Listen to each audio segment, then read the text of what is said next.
of a jedifoni bebre any capital and said ye best say yeah ye de GRA for the VAT no eba beto this VAT Act 1151 no enya de say bebua they are calling on government and then Ghana Revenue Authority so mo suspend it VAT no if say Social Act 1151 no ebua enyama odeba no it will not favor traders no nti anu during dia kind of say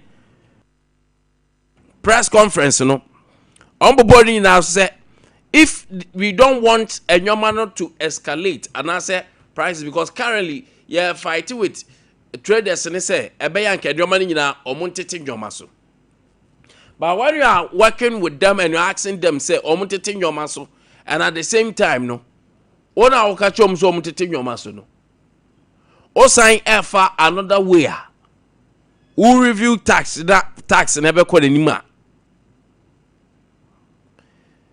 I had just say momu. And what they believe in say, the status quo should go to 3% to 4% at least. Informal sector ni na omupe flat rate at the abaho. Because they believe say this is the way na at least average trader, even the average trader can benefit from that place. Alopay yebe aboche na yani gutafo edi nkomo na oma cheche the entia omo believe say GR4 and go back to the Act 1154 no tell the need that then say new one or more impose on them. Mekwada meka India hem and cannabis we you want some matchelo.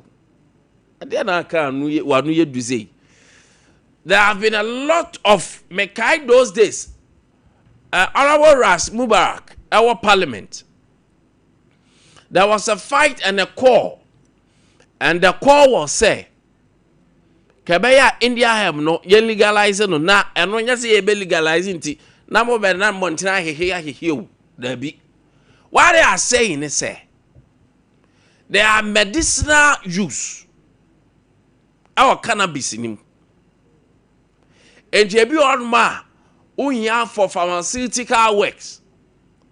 And no be okra unya kakra na de adwoso na eja ye de ayenrui.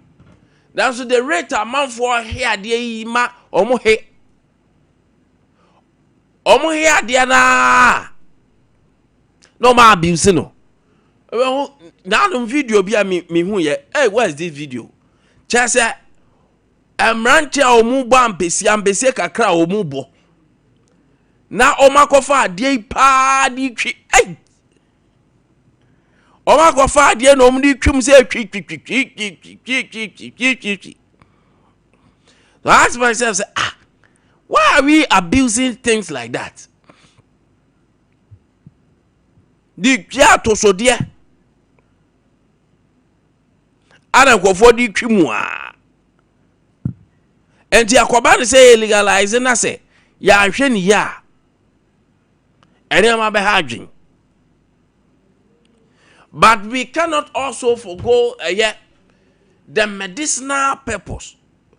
A man cried the free that you know me all the fruit unyi mu a funyi edunim. There were companies o tonkuna na de bi didam to adwen say eye wi abani bia enye bia na aka so om de batum say yen sanhye omu da bi to om so fa adwen bi ya nom de yi bia gugugum because the man am go who side the gum to ha go kwa akoton say ebi na gum ti ebe boa ma enema utinwa wo ye yi dia it's never so.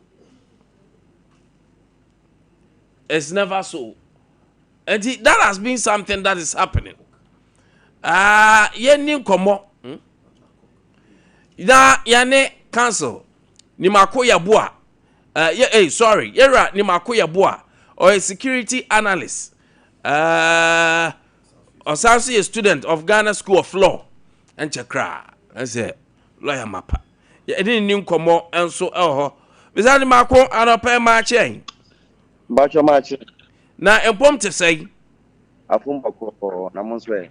oba de adom yenso ho ye pa na kokfo na de aba sesese no bizani mako cannabis no we ade se yen legalize no na for medicinal purposes any other industrial usage bi a yebetima use abo generative funds yetim dia ye nwuma no enti omu regularize na omu regulate na to certain level at least any the industry use no obenya pharmaceutical use no obenya asabi ba na man for say eh na Ghana kra legalize section crumple na problem na legalize way akobase ya you are with the security muna moye analysis on security and so ben de betimenya awe in security Yo, where the Sompa Netienne say over the years, and I Ghana ya narcotics into the ecofa baby by and some of what I say, a young man that baby I was say, a bino, a jitum say, or more insurance to operate this into the year 33 and our parliament, I am this act. I mean, I'm this act anyway, just a preceding year na a passing a mom say, so I should answer for medicinal paper, you know.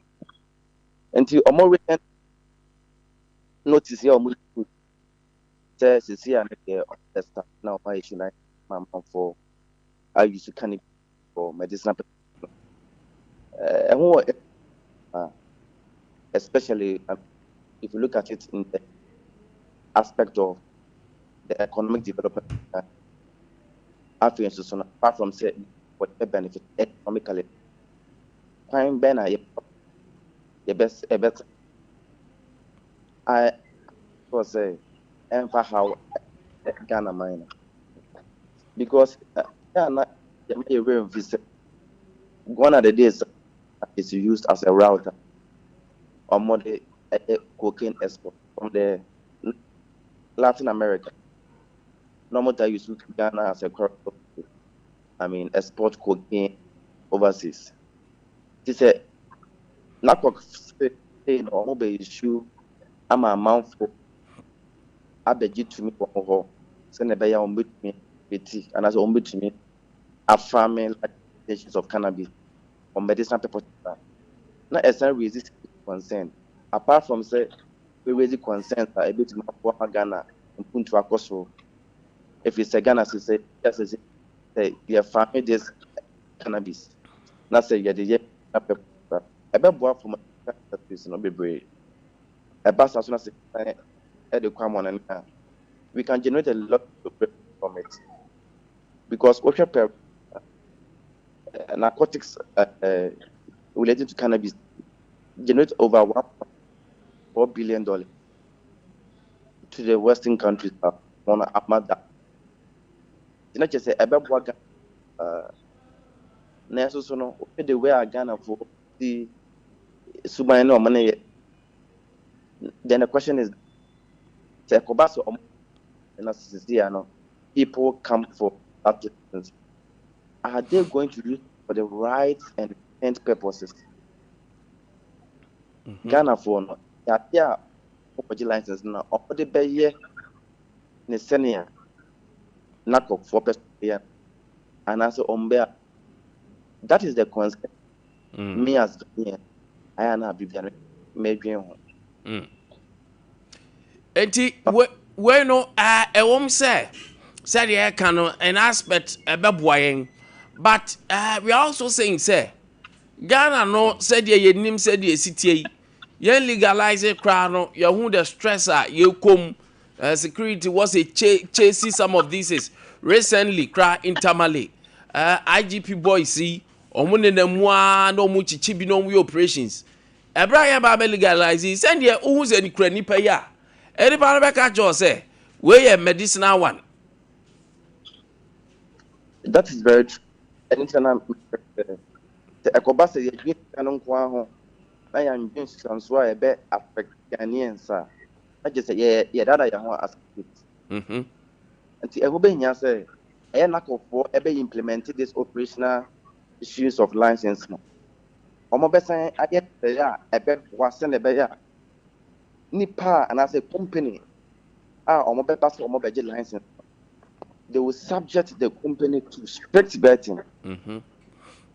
Ɛho bɛhia paa. Mhm. Nti no sɛ ɔmo tumi ensure sɛ they have a vetting process for applicants ɔmo apply for the license a megye di sɛ abibia no ebitumi ama ɔmo monitor these institutions no to find out say the purposes in which ɔmo bɛgye license ne sɛ ɔmo de yɛ no ɛyɛ no na ɔmo de yɛ anaa ebi sɛ sɛ yɛanhwɛ ne saa na sɛ ekodi nipa bɔne ne system a Mhm. ɔmo de bɛyɛ nneɛma ɛnsɛ Mm. especially considering the porous borders aka so Yeah. that their borders porous there were a lot of unapproved routes ɔho Yeah. ɛnti no ɛba saa no a ɛbɛyɛ den. People will be smuggling it out of the country. People will use it as uh, a means to make money by smuggling. Mhm. Because on just of the crowd which be brave. Oh, it's like Yeah. we are regulating this system here. About having Mhm.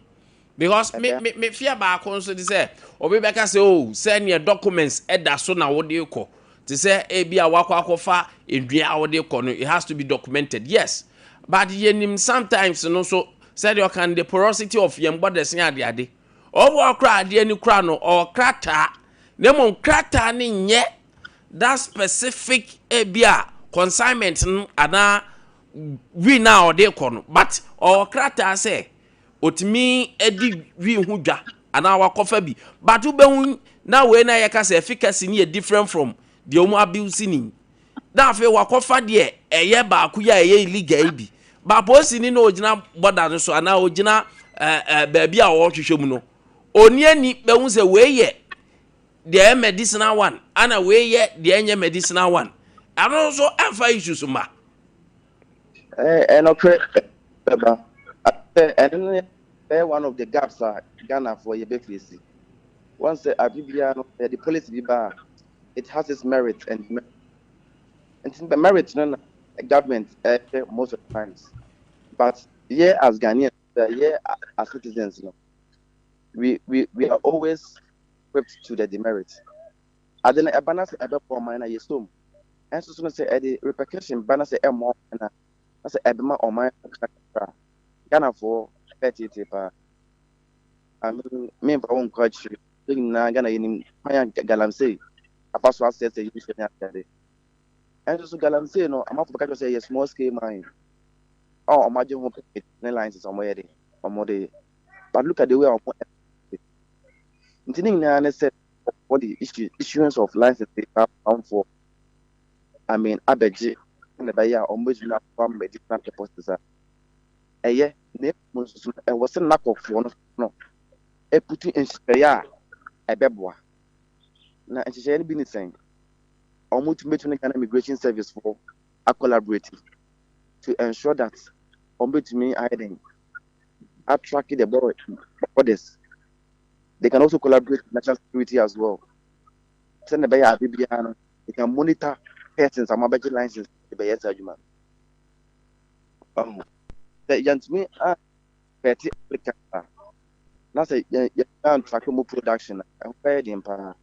See, I was so making sure say Ajumako and individuals on mobile license or to follow up to track more production. See, I could say, who you be a farm cannabis nibi.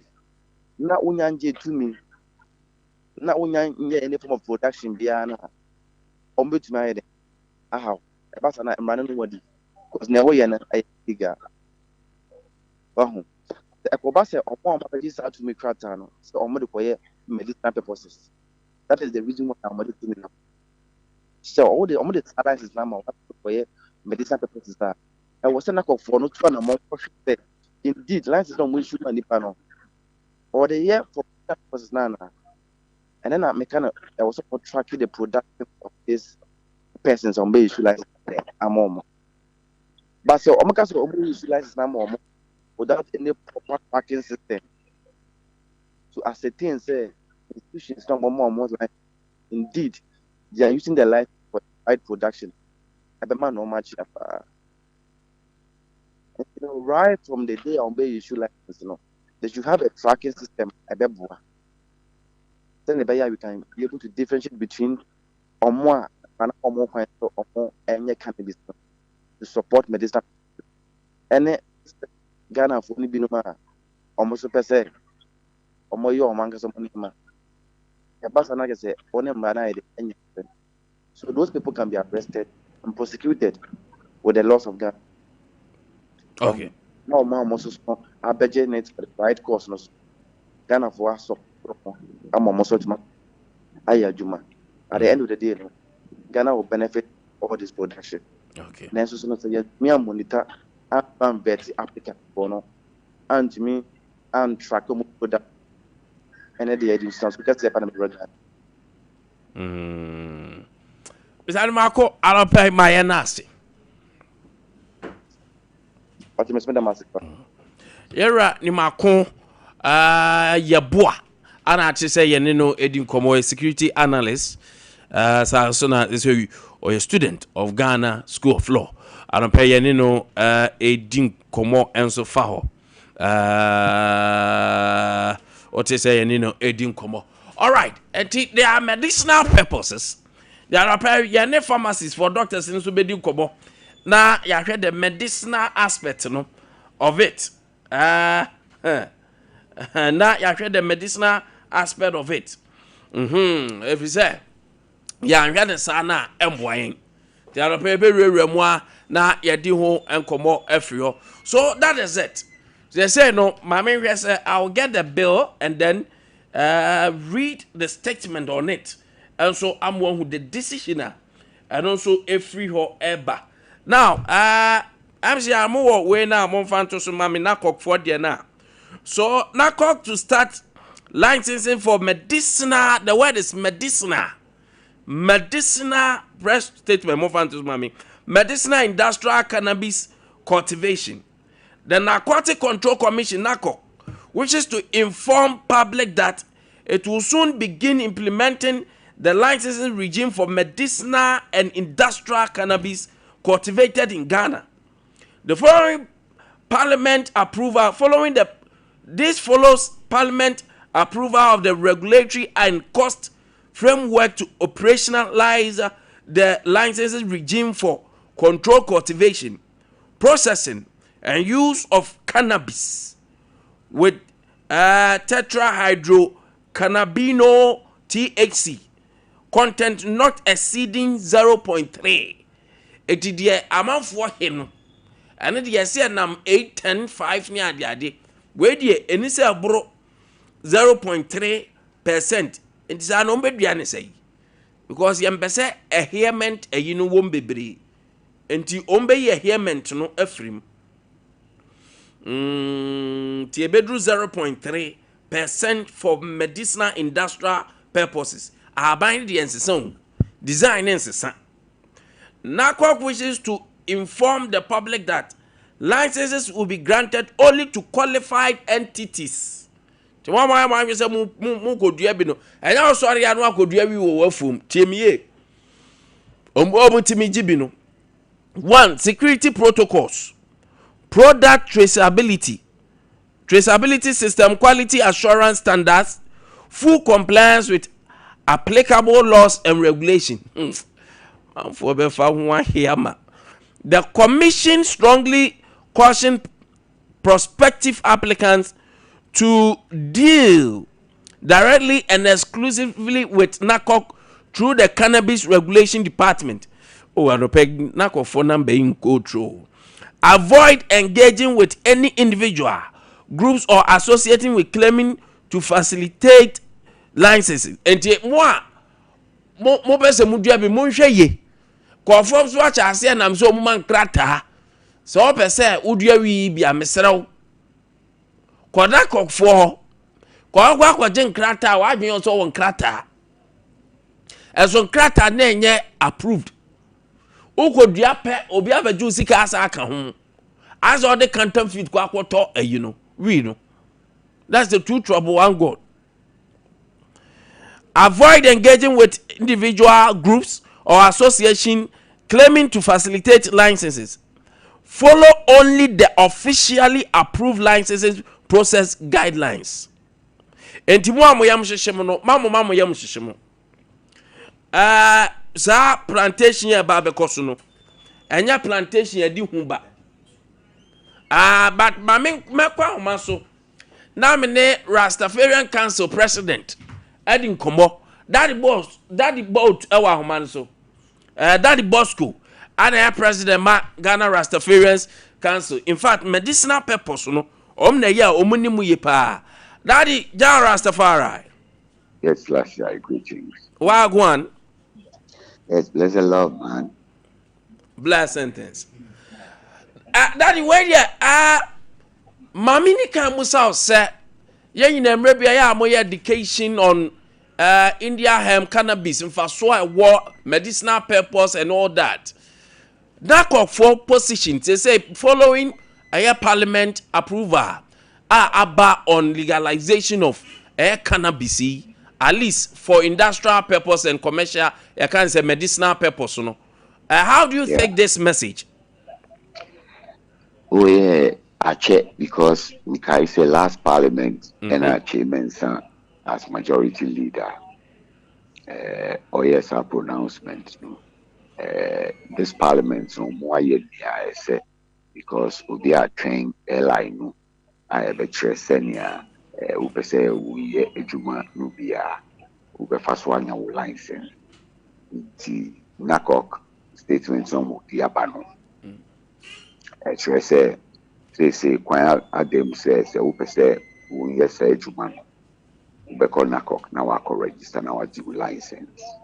We license no then now we do a hempa ekra 0.3% THC level. So say and tampi say bia obi abetumi eshi. Ti say mekano say ti say senior yetua crop bit say rubber ana cocoa ana bibi. Now hemp no yetua no. It is for industrial and medicinal purposes.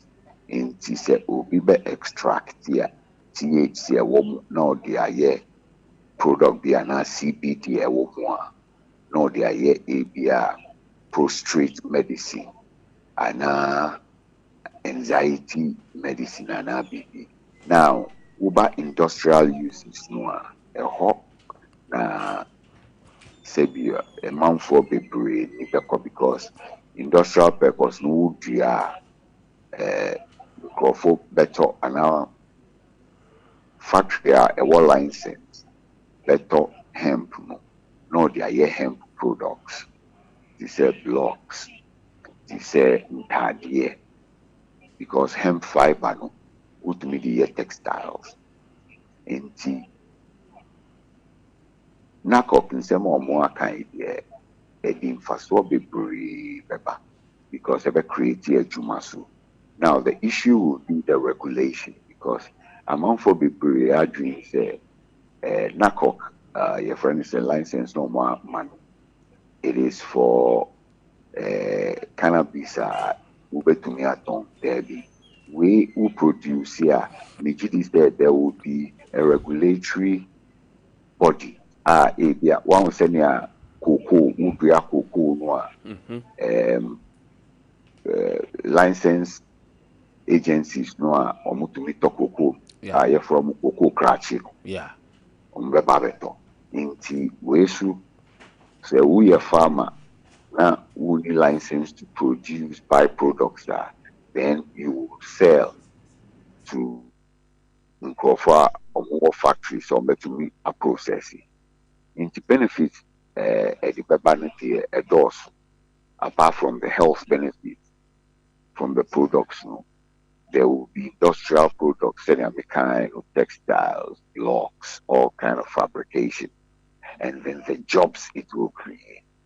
It's a welcome news. You're welcome. Yes, Nkwantabisa will be somewhere. Like I say, any Jason. Okay. Now, mammy mount fire and go through. I quite remember sometime now who be a dream on some of these things. So I did yeah, funny try, yeah, huno. A dear pa now, what the was swim some ye. A dear nyoma be sign ye timidity ye because if so an idea back when him say timidity young coom a timifu. A dear nyoma sana, a year bois. Now, products need to endorse. Mikai some time ago in the early 2000s, hair cream by on what show was the Indian hemp product. On focus with the Utoa emoji. Those are cosmetics are over to me. In the range of products from the hemp plant, the endorse from cosmetics, then you to health products, the whole range of health products. Now, apart from the health products, market industrial products, because Yeah, the young pabwa. would you say kakra hemp fiber here? Oh, okay. Yeah, cars, body, body, because hemp fiber before war, that's the two wars, the First World War and the Second World War. Hemp was produced, and it was the strongest rope. Wow. And it's a ship. Who can say in those days no ships? They use a lot of ropes for the sails and all those things. Hemp fiber was the strongest. Meaning so in the past, when I mean because it's important government one because of the research. Because so far borrowed knowledge. America, war Asia and those things. But it's important as a bino. Research. Now say, oh, you bet me your way. And Nuna, Ebema Bino creative avenues for investment to create say Neobia can ejuma. But this industry can create huge jobs.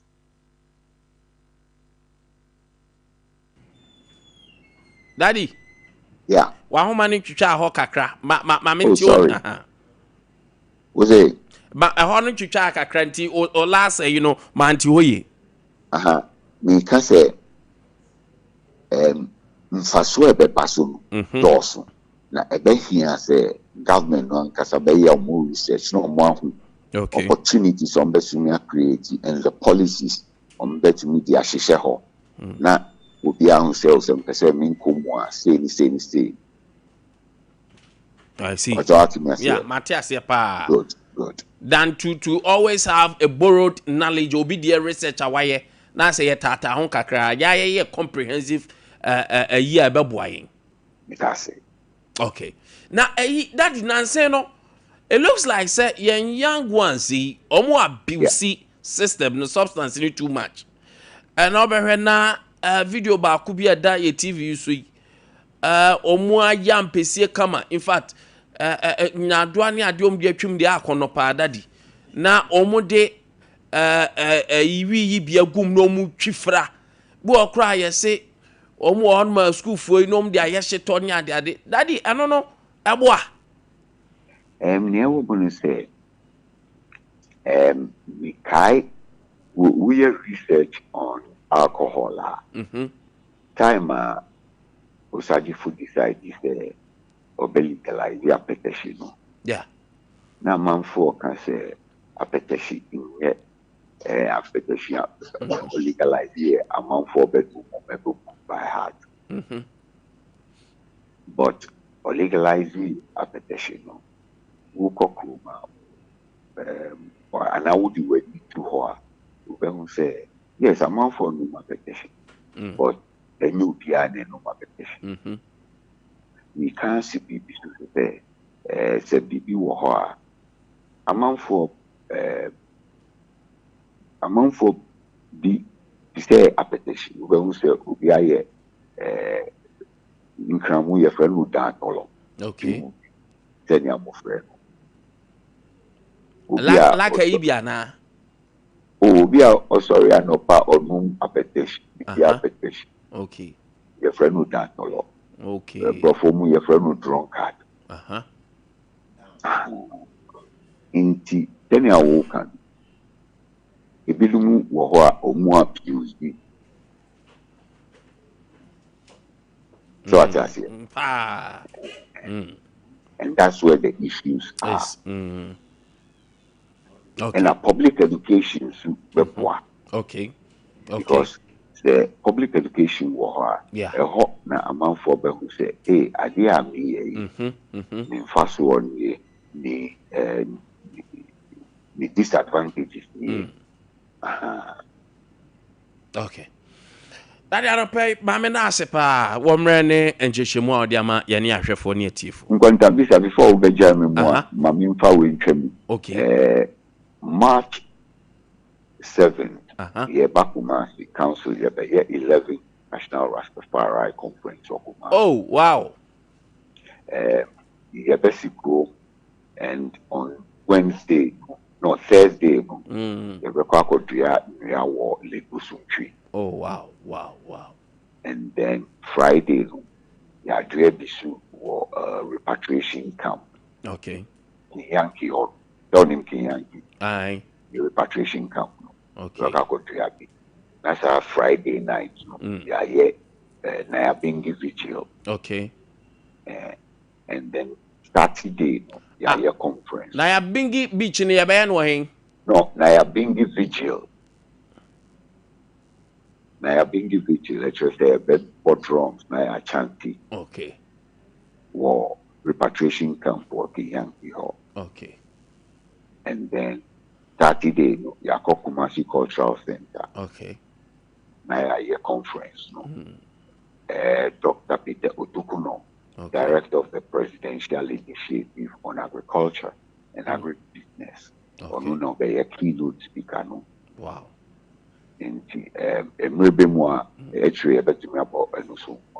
Okay. I don't know about the then I'm over some me back proud to before I am a mentor can you there why? All right. Make my membership was be renew. I say my book watch it. All right, with that way. Okay. Have a blessed Thanks. day. Bless man. Okay, Daddy Bosco, Ade President Rastafarian Council of Ghana. Nti yene no kodi enkomo kakra. Anyway, Kevin, mame nyom no na ene o lunch wo me ho wate. Mame nyom no mame nyom no na me honhom mra me ho so na me honhom mra me ho so udide a olancha hye me de me kan che opening yo Kevin say yo hu nyom we at the right time no or your suspect Alhope machi Kwame obeni me joso na opop to say oba de ada Roma mpasho na so oba de adom me ho ye pa yeah that twidi ampo nyankopon there's a lot happening. Yes, I have enjoyed the conversation this morning from Daddy Bosco. Hey 142 by 4 patrol was here. I go over you. You don't know? Like about one chant part to it go over you. I man. Charlie. Yes, you are the yeah, yes, you are. In fact, you research pa. Car cover. You know, I had a fiber near you. One of the fiber. Odi yes and your manner na what no different. Yes. Now even on my say pharmaceutical use no cra no. You know be holding at the idea unya we woman pa. Yeah, from medicinal purposes no. Now Kwame, a lupre mu cra no. Fiber nya de ade na wo ni alupre ko banyina. We say look koba bo din pa. And no more di enti. E na koba no so edin chen ka koba sia. Oh bebre. Bebre. Lot of cannabis because of pressure na DC form. Yes, DC form no. I don't cry on say enu eni say bia 4 years 30 years na ya sesa no.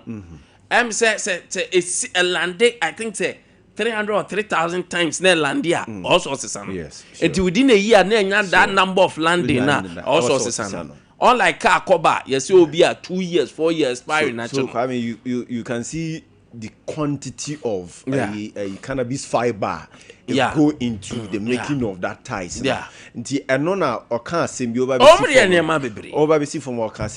we have to do lots of research. And I brought from the research new would be a yes. And the Kwame research now.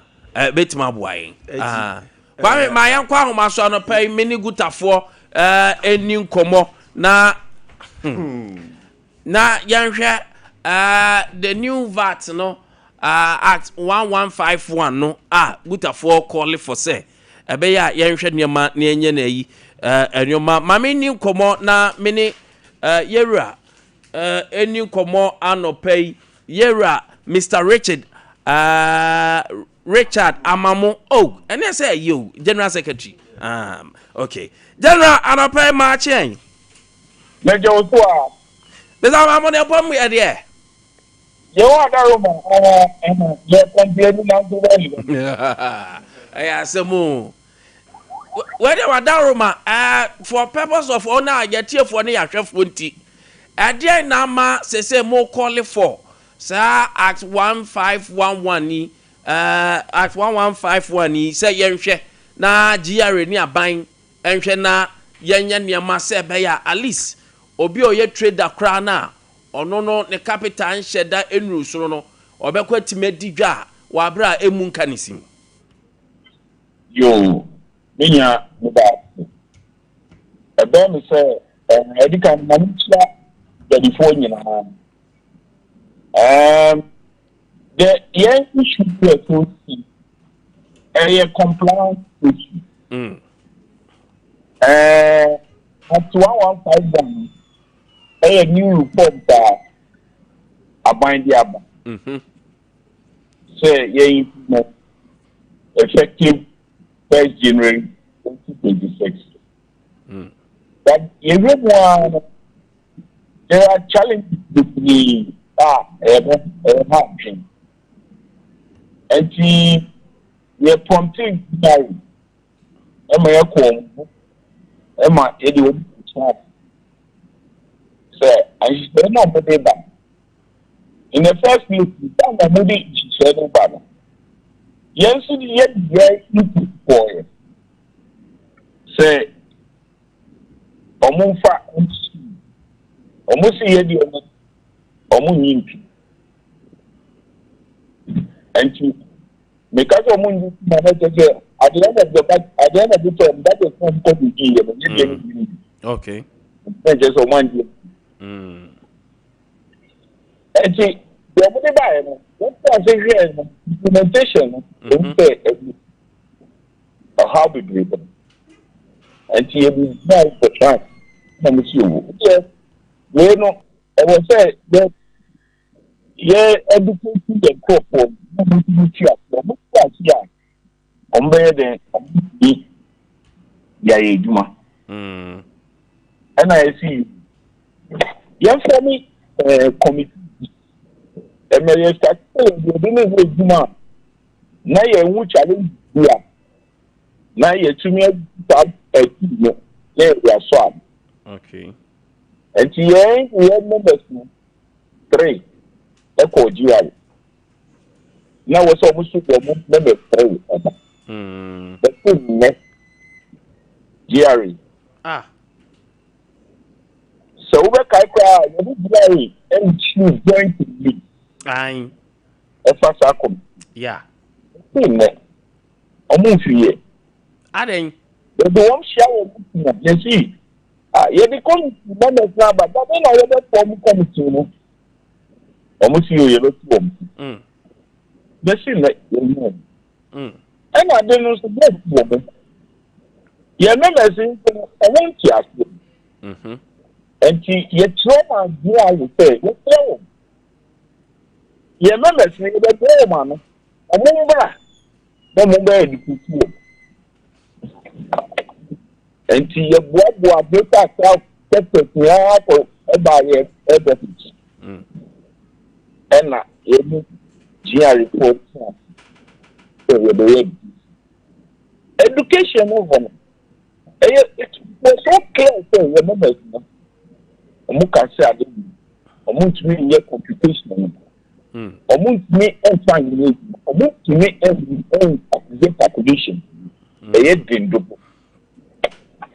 The regional sectors, among your answer, show my jewel.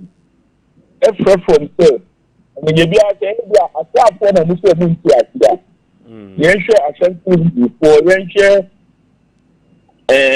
temple ani we see the kitchen of GR4 call and your members say side that here on which media it's almost slow a buy my share a bottle a better tax simple amaye but a media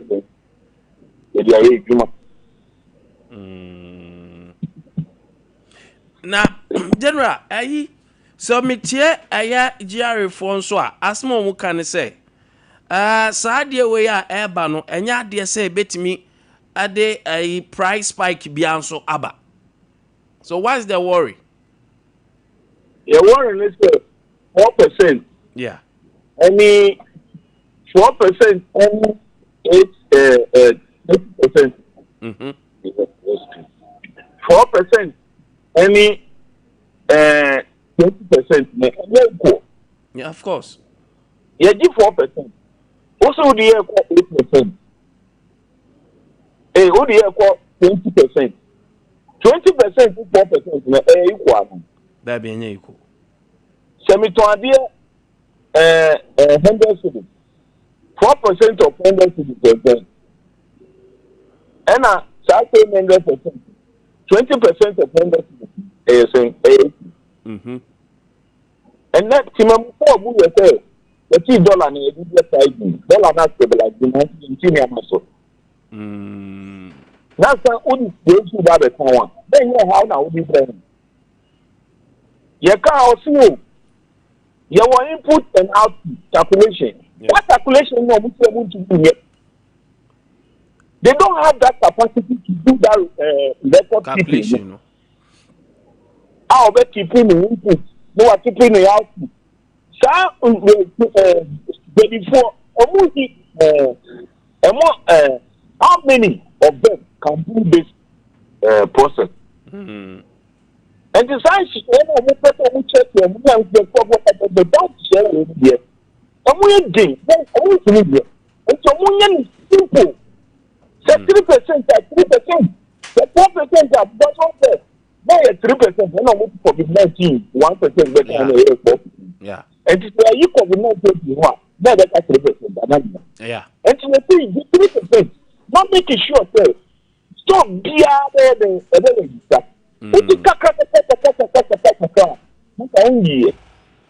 one more I'll make you out to do it.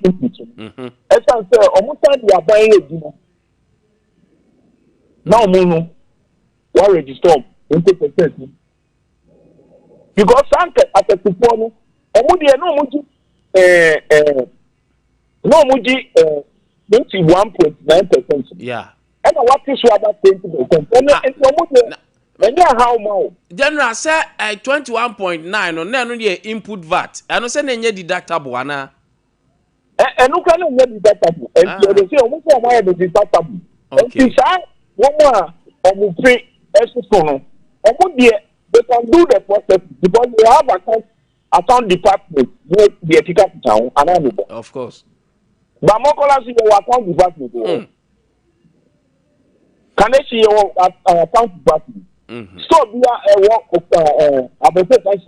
who account department. Computer, so before back, we go for the 10, the worst I saw, Ombe na obaye account na.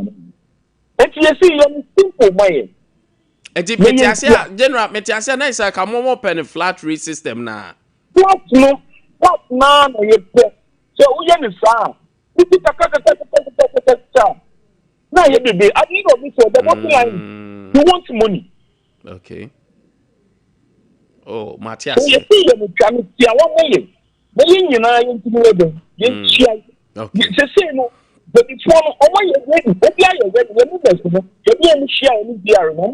They are ready to register. Those who are not registered, who are not registered, are not ready to register. And to take a trauma with the government. Then I have everything. Also, Chinchilla and Tia. Now it's a wood is December. But near a black in the bay, a phone jack, you know, teaching some of it as the other. Not over to me, I see. Enti, say sense mo from ma or mo ma round table na monka say. There in action am be take. Okay. Say Ajare for ma bo mu a mo so person be ba ma call round table to discuss this no. Mo next move ye den. They say India ya can behind. Also no matter who mo target. On be so mo target. Ente o ma say o mo be friend. Yeah. Na you are traffic. Wow, so say no. DR no omo implemented. Yeah. Enti ye be so omo fa formulators no. I buy no. Other report come out. Na omo ye nya traffic. We are share. Nia ebe ye ama na say ya me ayi man.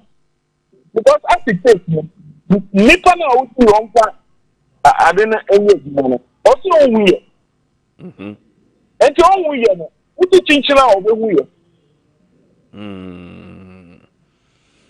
so that is the difficulty enti onwu no ma tete am target se ya tete omo for me task force arazi ye members omo free now omo sombe tutu omo shops mo omo be yesi omo anya omo tutu omo shop mo mo say ba sa dey affect us in rebound because some person want to play on shop for media. Some person want to shop for media. And the more worry, yeah, I bet you shop. Wow. Because they say no, you see interesting. You say share the more be out to change.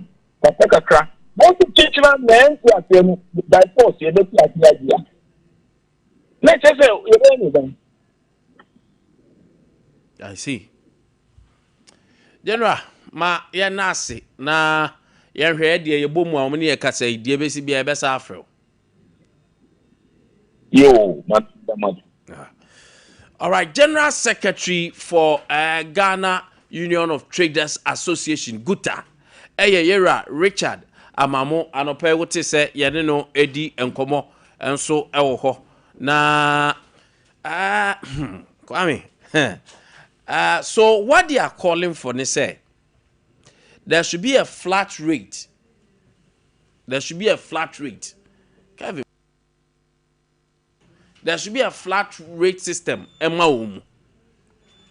Na benjina chira na mehwe with the accounting or finance eye na. Quite interesting because Benga nukure uba. Obini kasaiti. I know beboa. Yeah, talk your bad. Ne beboy. Tupinika. Because yani a bread. The truth of the matter and say Obini yani a bread. Yana de bia bed never better. So meanwhile so with daily wage and so and cost. Yeah. The truth of the matter and say a bit favor or more mukotadia. Because once it's flat rate, over 21.9 say any deductible, any input VAT. What it means is say consumer suffers. But say SaaS system say babetia 20%. Now there will be variation of products. Yes. But your flat rate now a core product. I say you have the flat rate system. Yes. But this time around, they want to do that calculation based on variations. Why would they? Yeah. I know, say, good for it will not favor them.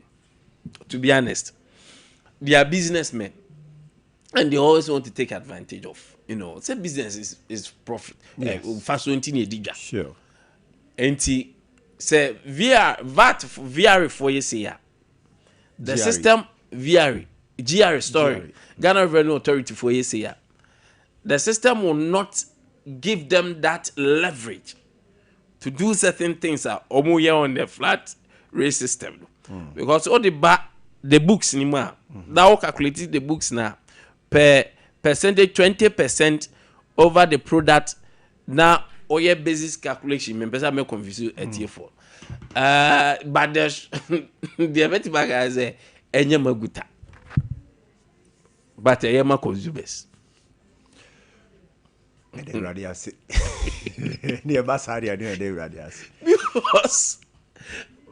good I will be all of it okay never be just but GRA authority Jerry, but me what I'm saying is almost so dear omde ban and assume because so come mazi say ya shops na one you nyina na what proper accountants ombe calculation on a recording your yes product be ombe ho percentage now the ban say we calculating the percentage on it but what they are saying is once you make it a flat rate system no and the omni say na ya calculate dan your money nyina so enti bia no ye the percentage na to but the no percentage per product, you have to get someone who is an expert in accounting. Now calculating on all the itemized products now. And it means there was a shop owner, no say pay will be an expert, no employee, no. Yeah. But yes, that is what they are saying. Yes. But Kwame Menso so I have a different opinion. Which is? A different opinion. It's all the air to us. My different opinion is open to I said Kanye was okay because I tear for so different opinion. No young yes. I make Tiaso Benyan say good for no or money because embo. Okay. That is the truth. And I gave you video view. I got out. Oh, well. Told me I had a slow. Was a mess, bro. Yeah, you got to your man. Final consumers. Yes. Final consumers. Yeah, bread. Kwame. Final consumers, Serena. Rebecca say, O yeni bia decision. Bia you be take you or so sano.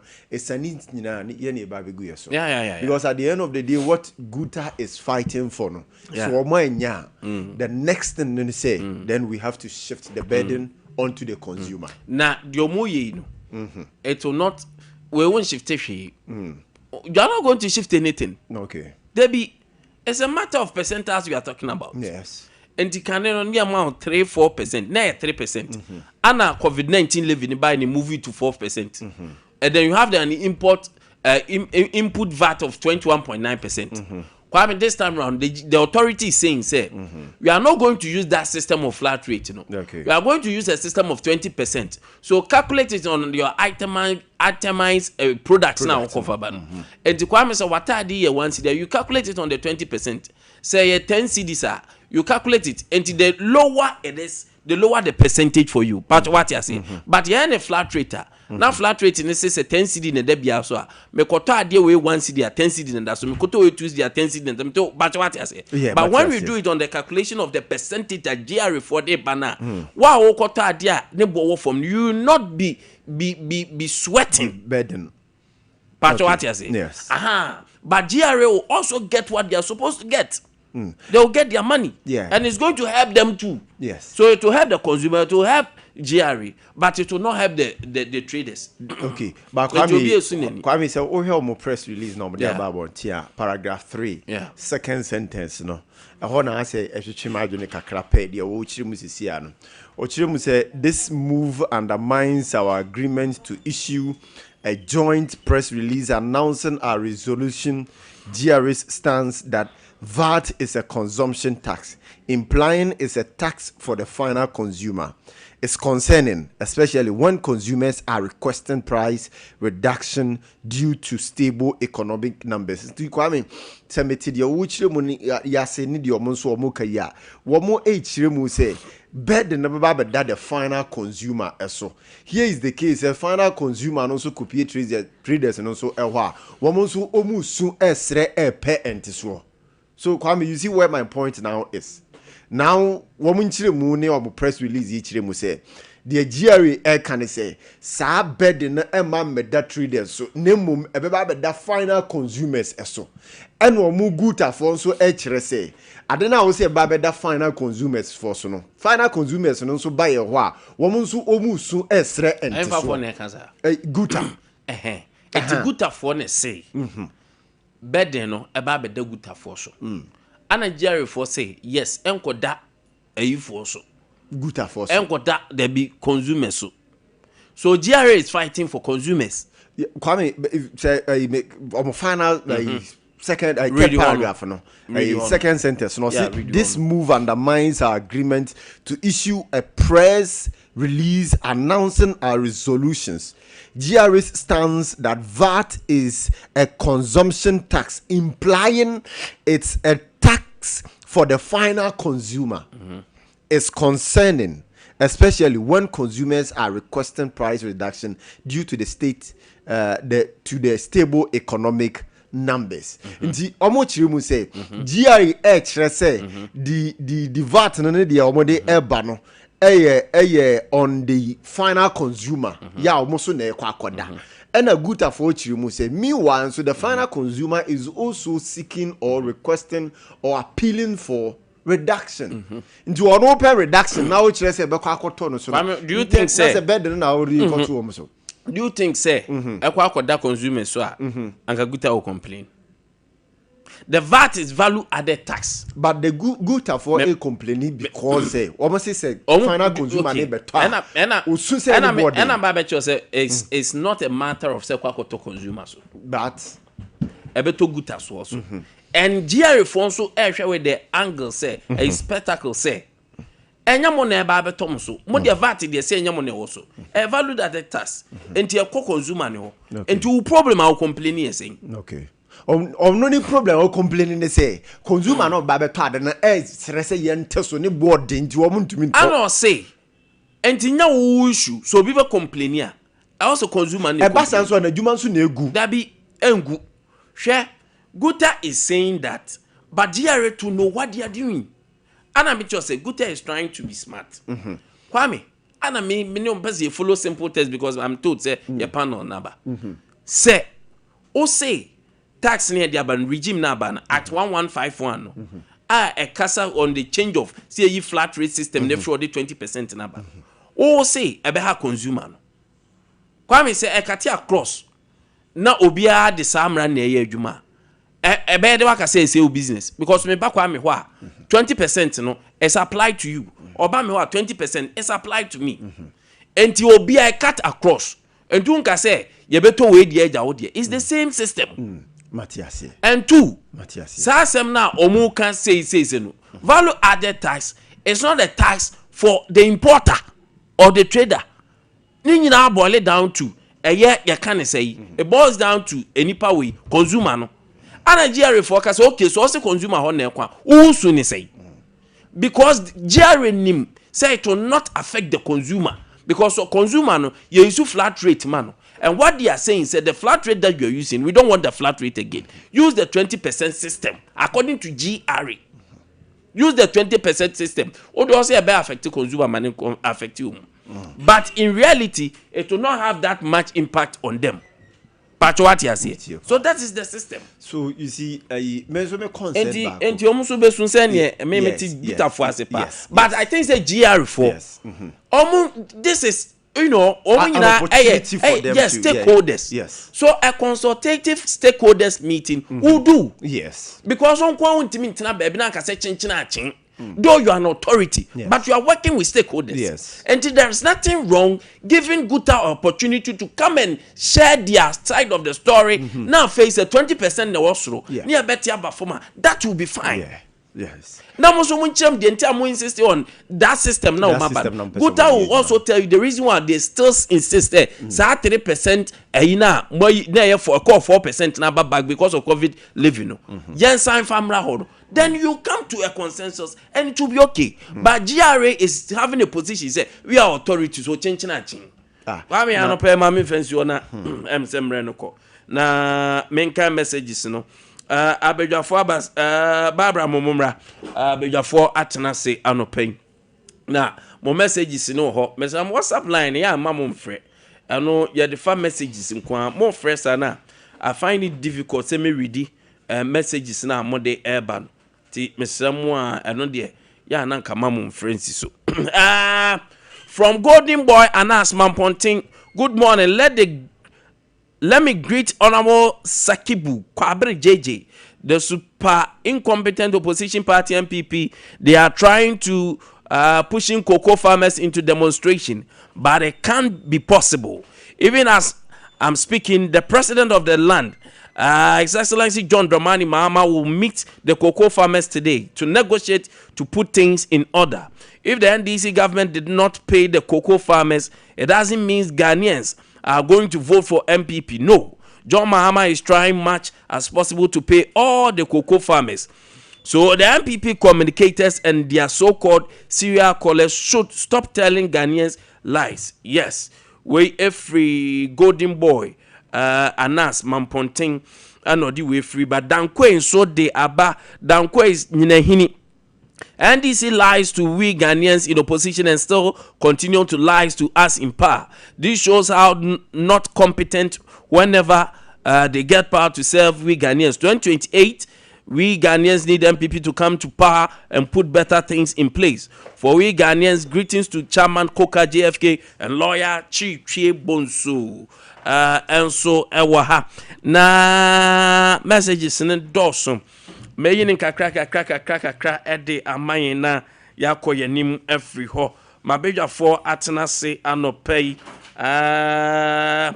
ma me acknowledge the presence of abedwafo na fe minrem so elho yera nana krobia Ashanti Regional Communication Team member at the National Democratic Congress obenye krobia ma chen so bro hene na ompom ti say nyankopo gusu yakese bolona na huyo na unzo mo te say jam ya do me ho ya pa ay rabo fish akano rabo fish wa ba bedira yeah no till baby o did quick until the baby did it quick yeah minimum say MPP for strategy say me medical kese ya 1 year pen medical kese and all the 8 years I'm think geti I think yeah no right 1 year pen medical kese rubber fish match na no ma go say good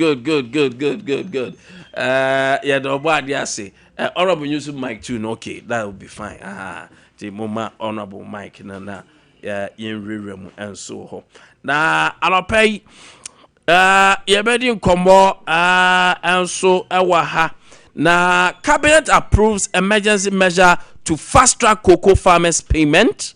The Narcotic Control Commission NACOC to soon begin implementing the licenses regime for medicinal and industrial cannabis cultivation in Ghana. A tax for galamsey. We are waiting for the officials who are duty bound to enforce the laws to tell us what happened and what the way forward should be. Daniel Sukrantin, Executive Director, welcome. Now, my catcher says, Excellency John Dramani Mahama at the team said with immediate effect, Omunya investigation. And so was galamsey hunsem more multimedia for koye documentary. In fact, I wasn't happy with what happened. So payment will be made directly to assembly fund. I don't know what the system are. IGF, internal generated fund. and you are taking stamp for, well, you will be there. Roman father drone another Roman or Pabja for Tanasa Yebedin Como. Father Martin's herbal mixture. And the Roman father a drone about pay. Ah, so one am no hot manners or why titriti. Eh, dear, and now Emeka say na Nancy, one view stroke and a ducum. And a pay stroke so actual. Or when I'm your yauko jumba bana body in your ya. Body weakness, afei, one more pressure, diabetes, and a yadia wakwa enkono, a drawaway a divine, and ts onoma, Yaminsa woman to Hobeto, a Roman father no edrono, a pharmacy shop be a papa biako wa ubenyabi, Sansona, a herbal shops nina, a bio honum, for 0247 0247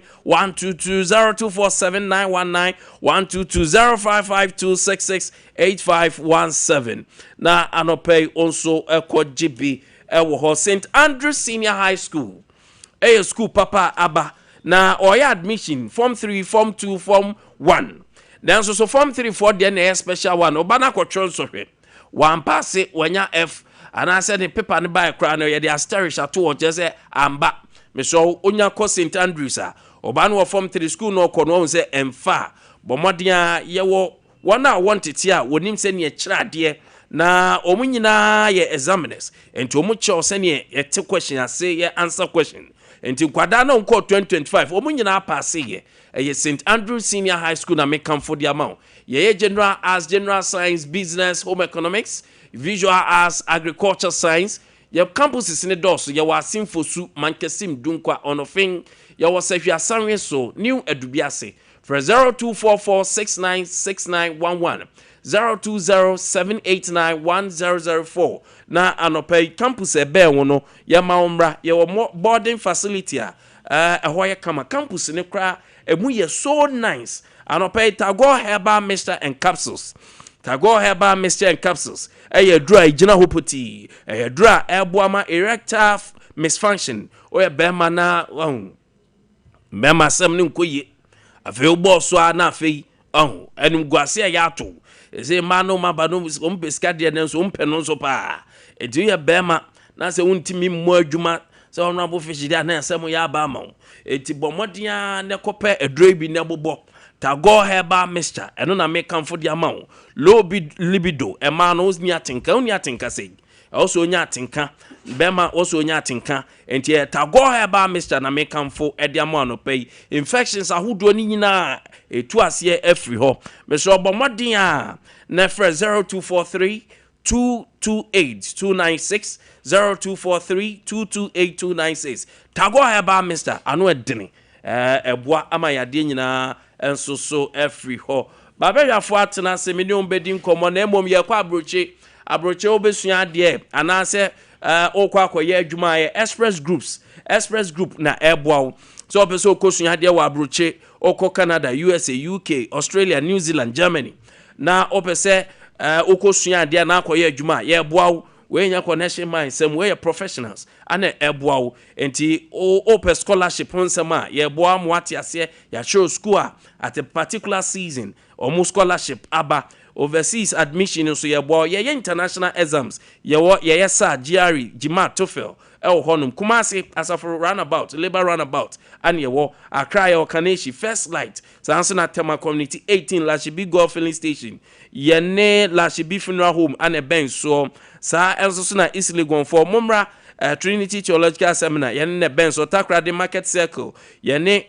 hot and stove fast food and a dear nhwe Sunyai Fonko Silver House building nim ye wo court dan ho pe Tamale Teaching Hospital ye ni omu ane ben so sanso na babiani ye ben court dan ho alapa ye nin komo na also message no emfa 050 embra na yenje enkenkan WhatsApp message no embra o de ba channel so say Facebook no Sompa 93.1 WhatsApp ni 0509 438 500 0509 438 500 Honorable Fish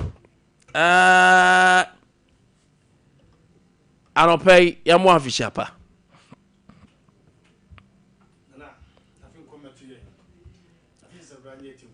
They say Fugo no, they say Nano Mikubsa and Bonio Kosro.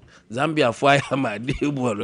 The way is the Kosro aso green. But the way is the Kosro and what Baudians here come up. Come on. I'll pay Yenny Comona Yen Shem. Yen cocoa farmers, no. I think I have back and forth, sir. For once I say, yeah, you work crash, yeah. You name the benefits of cocoa and one semno. We understand the system. Say cocoa for 6 from November up to now, or more products or mabeji yenyam for scam room. Now, President Enra cabinet meeting at the Abba said Finance Minister Baba address us on cocoa. They are finding a lasting system or more edibetria cocoa foka. The back and forth of cocoa. Honorable.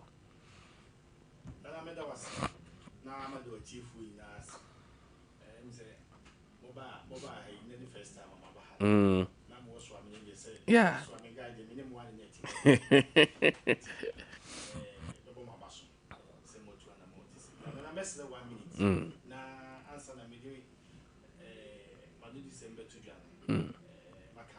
Okay. Okay. Ever. All right. Young call. Your member of parliament, Michana no paper. Na Yami Adoma or Chinefi, Obedi Jumebi, when you saw a municipal hospital. Okay. Oba Bedi Jumebi, a head screen here. If it's a bebwa, Mantemu Hofo, Intimate say, well, Mamma Quenya, we have better no fidicasi issue there. No, I say, Medi Tuja, then Yami Adoma will take that opportunity. Na Ochna, Ubia Uncle, Swami Municipal Hospital, na Kufa to see if a fair, oh, and mind your honor, Swami. Na hospital be any honum and then the first government hospital minimum so akwa hospital na it is a brutal hospital pepe nti nyame ya f pa na equipment bia so bi wom ni bia a modern hospital nti wochena omonko omoye programs bebre ombe free your friends say health insurance nkola any mpanyimfo any registration is free bia is free nyame ado wochena free no so kopem no miesa omo ho no mo ye bese mpetemu ofo se we die bibia ye kwa ombe ye fibroid omo check ma mo am fibroid any mema hernia screenings nina yes programs ni bibia ochina message say amanfo nko no mo nko hwehwe omo widim ya me aduma 2028 omo die djuma am minus abefa ne ntuma aye time ben ochina no efra no pa no nso ekopem anwumre no me answer okay. Na me back to o topic ya odema yeso say cocoa farmers abai say okwakofani lasting solution about the cocoa farmers. Na we me who say this a cabinet and say no makwa take this decision we. You see nana amamu ho ya na de bia me ka say serious business. Sabi amamu nya agro. Enye ade a yedwe yanum digye. Wo de yenhwe abai oba be take over power bosha wo de magana fo yina no bibusa say mudi ehin not even one and about we are taking Ghana for serious say obedi so so say we dwan num ate wa shebo bebre automatic posting your friend say 24-hour economy cocoa farmers that's a 24-hour economy omo the roadmap to 24-hour economy number. My way argument you better alcohol to the mame what the mame can hear. Oh yes, I can prove, but I don't want to shift from the cocoa into because my way one better drive walk that angle and to the mame can hear. But it will also be unfair, so Becca say. Bosho mushe omuni ako crash. Because when him say nko kitini ada boshe bebre. First timers of school fees are untia. Don't let me tell you are being diabolic. You don't let me tell you that. I'm just quoting the fact. Don't let me tell you that. Let me go. I mean too. That's it. Say abai say afraid we kwako find lasting solution. We be kaya NDC for opposition and some of mo kafa cocoa. Even to the point now the barbe fa cocoa na 470 Ghana cedis. As a time one na do be free bem na 3,100 Ghana cedis and na cocoa price na wo. Na now be kai in some NDC for kafa price no. nye say NDC for keke say me nua ya me ne ti ha keke o de empanimfu a mo NDC mu bi ti say John Mama president onu amu obi ti say Ato Forcing the finance minister catch the kuafo say ekufa to 3 more deni kuku no one tokra na erikopoku one tokra current agric minister yan tokoku no kra no o say ke to no 6,500 Endi make I say agric minister call my sister station ba kwatin kakra no mo busa an say enti so mo ba omo di surprise be ma kuafo o ka kire omo say ne so mo amfa ma omo a ne ze kokoo no omo di ana na ne die na asesa wo ba ye no na wo allergy say sanke di kokoo no di 6,500 untimi mfa nko ho I'm sorry, we two more. I could say 3,600. Yeah. Not even 4,000. Yeah, Nasa. And he said, "Make say a bush almost share Ghana for the Sabi woman for Ghana for serious." Omudim say, "Send us some no kind say, yeah, dear Sabi, waka some more, waka, what did you to me no call, I dream and kind some into waka, what did you to me call." Necessary. We in here say because we call cabinet meeting and some of our find lasting solution and some of more team about deal with cocoa farmer do for home bay. What did what I said the mammy a war? You was in Indian. What I said the cocoa. What cocoa carry the cocoa? You what chianica? Huh? And no say by you. And the cocoa ya abani saying, what if the effect am more mine? Opa we are only small reporters no more cocagitia. Koko ye ma me for no mo kiji obi adin sasum na no ade ya ye se ye ntokoku nti ama dwadie nyina aye basa so say president and as government nim say woni akuafo no na anya yes wo bo mo bad ya on kan hu so no ma mu ni nyina anya because the effect of cocoa no affect other activities na but the explanation mo de ma no onso hu ni say ento aso explanation one car mo bogu ho to the current market fluctuations are world market the price na are falling and all that seeding so how they gain strength there are perimeters they are working within almost either says say baby akodro no farmers they have about 50,000 metric tons of cocoa now 580 almost 530 aka 50,000 omuna omuntimi ntwa omuka. So these are perimeters we know. Say sometimes the drop in the market happens. A gold board. So omaton gold no reserves na ejama o mine. Omaton aboka $240 million. And anya sanity. Gold no maton aboka. That is Bank of Ghana. And your gold bond for aboka. Bank of Ghana. Okay, whoever. In the books of BOG. Whoever say ya buy. And anya buy. Yeah, buy. Good. So maton aboka $240 million. Yeah. Gold board. Yes, because of we are interested in galamsey in Tina. Nedie, or more pescati my cotton aboka. Na cocoa farmers nedia, I don't know nedia, and yet, and then your monco pesca. Emma meton, if it's some boca crass and your more compare or more some more kind of crown. Only dear, and for Moana. Of course, yes. Okay. Of course, yes. And now we can see what's it there? Or more boca, or more beto card and as for that is not the justification as somebody. I know. You see, a mamu, you know, one can say a mamu is yes, the continuation. So by no baba to you know. Now what was and now what was so? And the young fans are buying a boca go on my library in the wafa. Now, your friends asset need the wafa. Now, they're not library in the end, you would join your free home. And I want to make sure. And you whatever Mubaba told no honor. Yamubaba told no honor. Continue. And inti na obe share Ghana for boss yam for mine ma se ne emu asem tie bia no obetimi agene wa your mine yi ananye sanity enti ade na baba ka kire say ana mbae de ne ka wo tie bra na wo share Ghana for boss even after so oba power the crown president e ka kire koku farmer say wonni asase akoko pass asase yeah ananye sanity yeah so wonni asase akoko pass asase afena koku mu be de yeah na afede yede na obeka chem say ne ka wo ho o si on randia bi nyankopon yese kama love kama no chi ni pantem randia bi sene wo si abasted hey randia bi pa and ne what to papa so my muhanum. Oh, auto papa. Of course. So na criticize mess we na. And I know na SEO. Oh, no is it. I mean what he say yenim so na SEO, nye na SEO no. Enti se bibi kwaso wo honum. Na se emmoa o man na wan yemfa nkonkoso ye no. The head of the institution, which is the CEO. Head of institution. Is that quite only yes one wo mo konto kwa is ye wu and the allegation. Allegation no creo. Say allegation. Na do the now better do who no credit. Say she show mumu. Enti ni omo ye na kire say no credit. Is that who is who?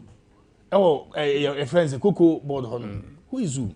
Enti na me make na me dia ko ni say. You best by say on for my serious. Okay. On for my serious. Of course yes.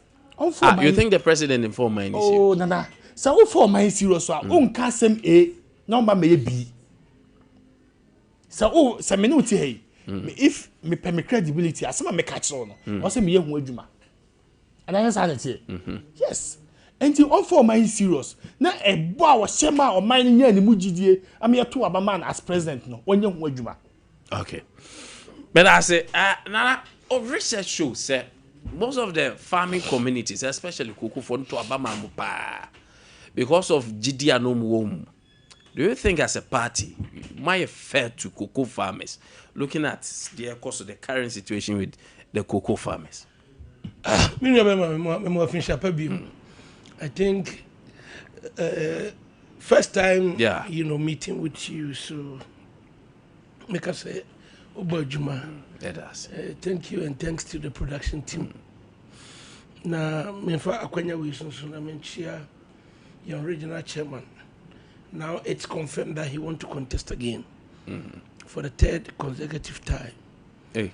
And yes, and the data is so clear to show. The data is so clear to show. Say, first of all, he has never lost an election in his life. And there's always a first time to something. But in the records here, what I'm saying is he has never lost an election until one happens. Okay. The data we have now and what is available shows that he has never lost an election. Okay. That's fact. That's fact. From branch to parliamentary to vice chairman to chairman to whatever, he has never for once lost an election. Yes. His caliber, his demeanor, everything. You will certainly like him. And now people are even saying that he's a magnet, attracting MPP4 to NDC. Yes. The Mekasana, you ask me why, and I'll prove. Okay. Near our parliamentary seats, 3, and I can near the BS be sleepy, and it could be almost some. And yes, I could near the BS, and we have added additional 4. And Kululu, and MPP stronghold. And we have added additional 4 parliamentary seats. In fact, we are even targeting additional 4. I any who is in charge. See a yajuma denka krebia that 4 seats will take it. The MPP is not communicating. The MPP is doing propaganda. And with your propaganda, baby, you will not have a message. And the Michelle na question much a party for you. No catch a see in your trying for say. The data is there, and Okoye party of the whole Ghana, including MPP's own. Don't worry, I'll come back. Come on. Some more opportunity to also do your prelims. And the whole Ghana party being a party office at the Ashanti region. Party office, I say. It's a regional party office. The whole Ghana constituency credit any woman free. The whole Ghana, any national monumental building in floor. The whole Ghana, including MPP's own. Let's add them together. Nana kwesi we in opposition. So we na buy more because I buy 1 year and we are sick as a hand. But he did everything in opposition. That gentleman himself is a contractor. Into knew how I felt see utilizes animal. Until minim say nyam ya domo. Nkunim die basa babiem. Na die bi enu say ya menua en say ya fix that. What do ka na me en say you do magazine. And the winning team be ni change no. So no amount of propaganda and mischief and a bit me I work it out. Other people are showing interest though. Oh, regional organizer. Oh, to be any bra brain as Okay, I will speak for the one I support. The one you know he can do. Exactly, and also got for any opportunity. They also speak for him. It beautifies democracy, and this is an internal contest. So sometimes we are compelled to be measured in how we communicate, how we channel out information. So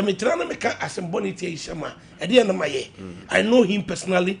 He's been a long time friend, but politics. But when he said that's it. All right. That's it. Indeed, back to the issue.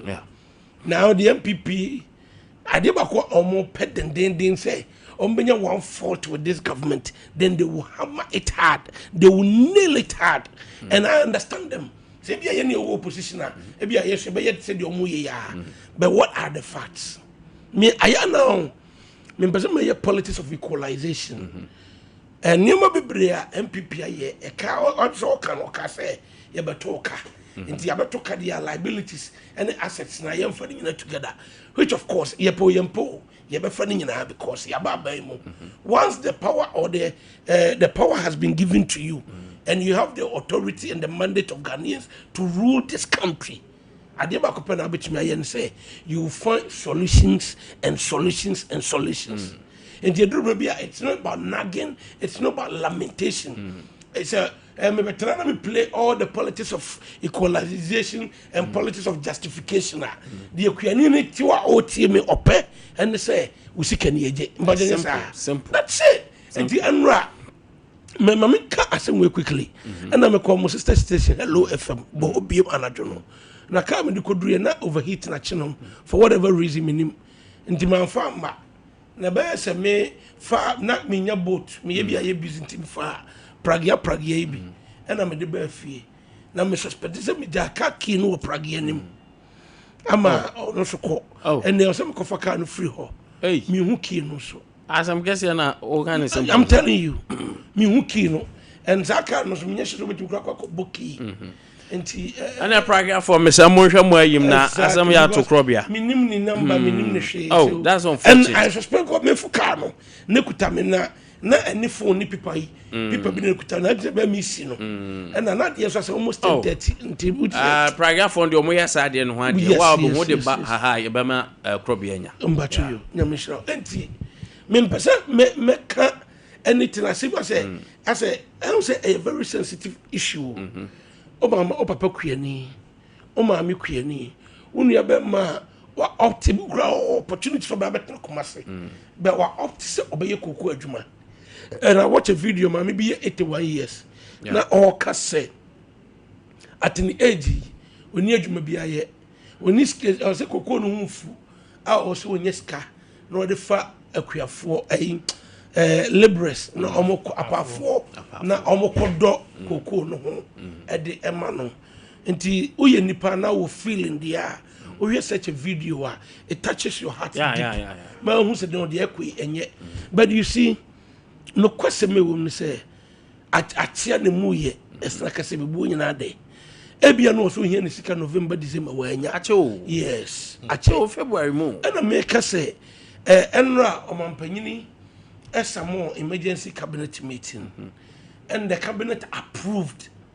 the finance minister with immediate effect sika emetria koko akuafo nyina aka don't pay avenue be lasting solution na ye dia edibabe ekwa ye faso to ye koko na ye bit complex kakra and the randia be echo radio to radio indicate kasa nyina na semua all can say yempe a new model aye de be faso aton koko no na say model mama yes free syndicated di yes I da bia chi se kwaji loan and as you decide say off takers aggregators in a bar we will take money from them and do the purchasing rather than say you kwaji syndicated loan. That is the model you dey buy a crunchy so what do you was yes and this is for more bro koko nsem yo and too much because apart from say what we you know koko ni bi no make say a dry de gun koko so e man no we a challenge but me onim me point in say the da yakusi ya ne pitiri tua koko ni ka simple na emfa kasa e dey na mamuntimi ntua e dey me say na edurba bi na ne tono oh ade say what is free off taker ho and the off taker no first camera wa and the bi musumpo no tetem say ne dollar no so te na off takers no if is a dollar no so te dia e mo so mo say ye so ye dey ye te ye dey no skoko na mo abatop no yeah say cemetery and there be two things. Either say one, Randy has attacked me personally because me a video be say it was wrong, so I didn't and he said silly, so I do what that is fine. But what I'm saying say near mommy no or ton sa 530 new year no. How much 50 ni go on? No much go a day. Now the truth of the matter is the price na aba form. Price na aba form. Any pana or barber of the kiakono. No on ton sa price now ton 513. You move to other countries to buy. Exactly. Yeah, because go on to say two things. Either say Akrobia, either say you better here so. And I say a buying you can say you better so amount of takers now be fako at that price. That means we cannot pay them at 300 and 40 something. Say now the issue is I was say a buying. A fine means because ultimately can't I like that. It's not his doing. I like that. Economy na abba form. And I'm sa challenge we have. Wait, the economy na abba form by way the economy yourself. Oh, there be unti any economy say. Probably where the economy say. Yeah, the go how the go here dey ana bona beat you. Me patcho tie me. And they know the or funny me frabruchi. Yeah. Now we here be a 15 billion $400,000. No, the cover new man. And we here be 10 billion. That one my idea. But all the to me back. It's accepted. And nothing na Cote d'Ivoire for at producer price so cocoa. Yeah. I will Cote d'Ivoire better for not because economy no there has been some stability. But yeah hano. Can you put so one? Oh, Timmy, yeah hano. Yeah, Timmy kwate so. If you are just opposing that, then Cote d'Ivoire for what is why. This is the key issue. Problem MPP for the sake of 2 million. Yes. Because of MPP, what is right for the country? The MPP ni benya kran say cocoa dollar na ye enti cocoa about 1,000. Kabum say from national head office of any passes each and every radio station. Say katinamo. And yes, I did. And to be a very sensitive issue. Yeah. I was a buying a pesca de cuisine. And tina me, the American say, the Yakusi and Pitri. A buying pesca.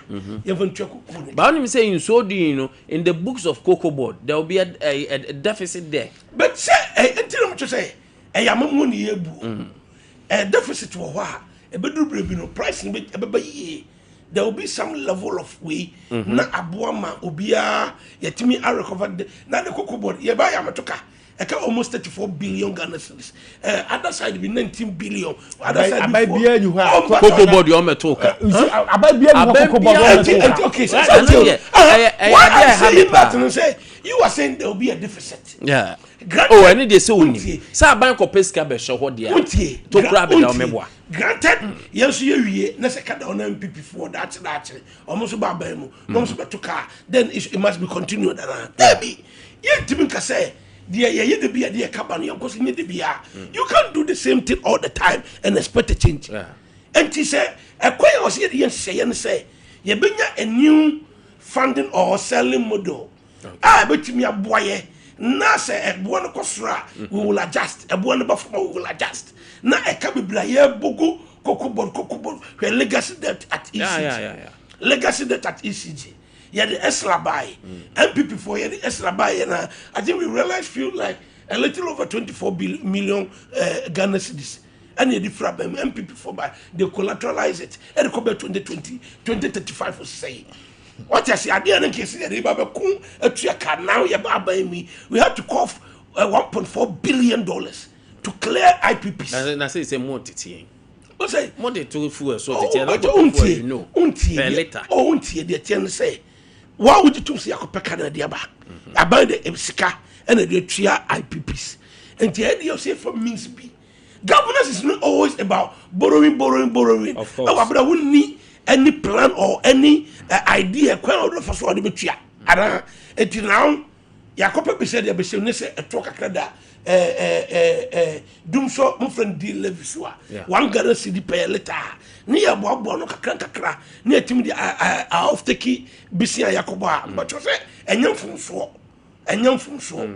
all right na de make can say Robbie Island and ya me no tie me bomba say yewura atofo dodo na friend say atofo so the atofo so me press conference no name or the press conference na ba on for mission say e be next week next 2 weeks on makuafo no arehemu ene ne da so say be a week today or 2 weeks today you betu akwani bia ka sabre de wakari bag du usika nyina ye du ekutawo do wakari bag eduoso usika ye bag eduoso ekutawo eno no be manipa no awre achichi because when you hope be say at said the krana you betu anaka all right or planning the life what time no I love you know but people are calling for the head of the chief executive officer do you agree but it is that is their opinion and they are entitled to it so you what is your opinion on him? My opinion say the first will be what maybe Yajmana challenge Abanchis Abanyanadi. But also you hold a contrary opinion view to that. Which I also agree with your point. Same way you also agree with me. Yakane, you hold to me yes, sir. And let's you know one I was said dear mammy. Young share a galamsey. An opposition Mogma a lot of antidote yet fighting galamsey. It's unfortunate saying the topic is named favor. But when you're in government, your topic is favor. That's all. Why one this is what that was favor. Oh yeah, the papa. Who found the topic favor and that's in favor. Okay. Catch him say you should stop that. What? Where's I'm more confused me.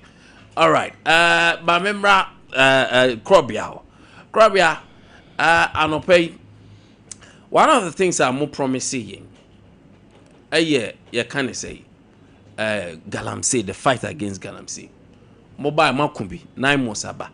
Now, the expose Abba directly hitting on a district assembly, you charge on Galamsey duties, paying to Galamsey a fund, assembly in a fund. Or in the name of say the BA district and the Yimpuntujuma. That is a good motive but wrong application. Galamsey move it Mako. Galamsey kun aban biaba o making effort. Say obeko Galamsey right from President Kufuor, President Mills, Mahama 1 Kufuor, Mahama 2 obia making effort. Let me touch more on the expose. Okay, Erastus Asaredonko, your colleague, our colleague. Oh yeah, expose Nimri Forest regarding Chamawun to miss, illegality he's doing there. You heard the MPP calling for the head of Erastus. Forget this way, journalist. The same Rastus as survive I expose ne. The same MPP is capitalizing on the expose. The deep one. Nana, are you talking about the expose and I say money finding the grounds. The MPP is now hitting hard on Galamsey because there has been an expose. No question say. Omampanyini say wokano. I listen to you. Omampanyini say what committee? Omo investigate expose no. Whoever is involved, and you say be na di keke ona omampanyini be pan keke. That person will stand trial. And it tells you omampanyini has never been a clearing agent as we saw in the previous administration. Who to me somebody gidi omampanyini say ono kra wanye bonibia at a point no lance minister bujina poko oso wanye bonibia omampanyini clear no. Now where the buy omampanyini a committee say investigate that a friend say expose no mama Sheldi Obia. And this is so clear at DCE in the video we all watch, we all saw. Yeah. And negotiating more directives. A kwanya on my instructions from first the end. Okay, I say maybe a good intent but the wrong approach. Oman say, yen to galamsia say, oh, your district chief executive wa, oh, your motive, especially when you are part of this government, then your motive ne say, a quite biara, obefa soa, obema galamse, obetuasie, awo omantemono, tuasie. Instead, I'm for say, I don't know yet, and nipa bebre livelihoods be fall on galamse. Ono ane kai, omanpanyin And to omanpanyin say, or the my friend say, community mining, at the air cooperative this and before the name community mining, but this day a cooperative, and this day nanano him for DCE assembly members, queen mothers, why as of for religious leaders, now form a part of the cooperative. Mempire is a cooperative, no, ebe ye juma na obi a this answer say no. Any akwanya no ato ho and they amafo kase with gold board omo na asamente as stamp galamsey enkoso no munyo gold which is false. Even this year gold board is say ba a omo de mrebeto ho say baby a gold be free ebeba say ana omo aggregators to gold no e de bre gold board no baby a gold no be free baby no say about they will track it. Say free a direct galamsey site. What we ye utogukuna as a friend say aggregator no. Omuma wunye de ombeje license no.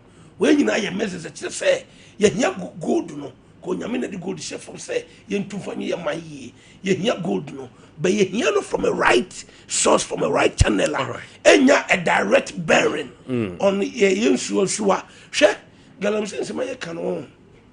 Who experience be that for na kro madam for be a sister oni ne kuna di Pentecost ne kura Pentecost sofo ona 19 krasi ya ne krasi o ye Pentecost so nyina na ye galamsey prone area and the woman no anya cancer ama doctor kura declare say baby adunu die nyame nko na bebam nyesa obiwu a je madam for no say omutu nyina twen se ebia ne yebeka se ne sister na yede ekọ nti omu nyina including ne maame ne papa ne nuamu nyina no abom asi o madwene pise ba bia duide anhwe ya saa ne bisie recently me ko boase me ko mesi wo boase kurufum na me da boase hotel na me da ya no menua o flash water closet nsuo ba no galamsey nsuo difference bi anim nsuo arba horo anim galamsey nsuo what dware nsuo no man come head to tika kase betu de dware no